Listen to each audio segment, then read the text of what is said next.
First గిన్నెల కింద మొత్తం మిరియాల పొడి వేసుకోవాలి.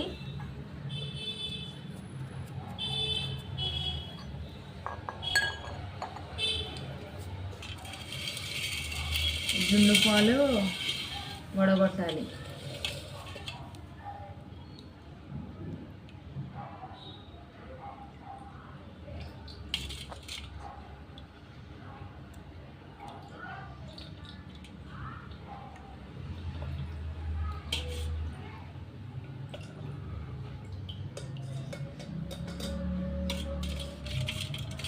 ఈ జున్ను పాలు 1 లీటర్ ఉంటే నేను 1/2 లీటర్ మిల్క్ కలిపానండి.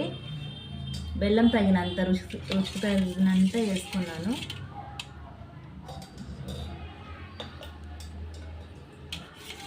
దీంట్లో డస్ట్ ఏమన్నా వస్తుంది కదా, బెల్లం కూడా దీంట్లోనే కరిగించడం వల్ల డస్ట్ వస్తుంది కాబట్టి కంపల్సరీ వడబోయాలండి.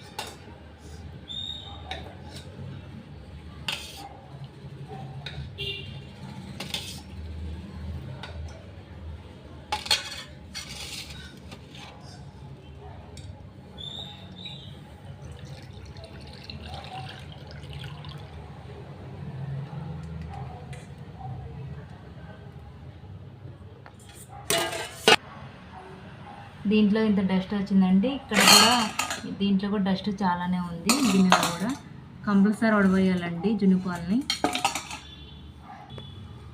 మిరియాల కింద వేయడం వల్ల పైకి వచ్చినాయి. ఇంకా కొంచెం మిరియాల పొడి పైన జల్లుతుందండి.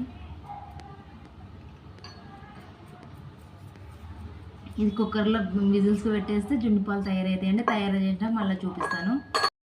ఈ విధంగా కుక్కర్లో వాటర్ పోసి ఈ విధంగా స్టాండ్ పెట్టుకోవాలండి. స్టాండ్ పెట్టుకుని మనం జున్ను పాలు తయారు చేసినాం కదా అండి, ఈ జున్ను పాలు తయారు చేసింది ఇలా పెట్టేసుకుని ఇక స్టవ్ మీద పెట్టేయాలండి, కుక్కర్ మూత పెట్టి.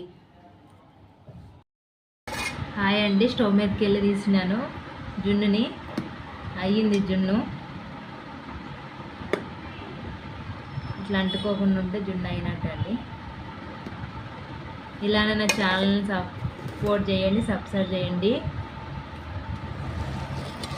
కొన్ని పాలు ఎక్స్ట్రా ఉంటే కూడా ఇట్లా పోసి గిన్నెలో పెట్టానండి.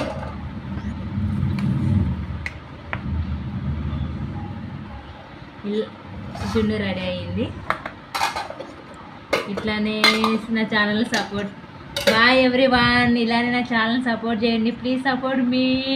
బాయ్. జున్ను తయారైపోయింది కదండి. నా ఛానల్ని సపోర్ట్ చేయండి. Please subscribe my channel. Bye.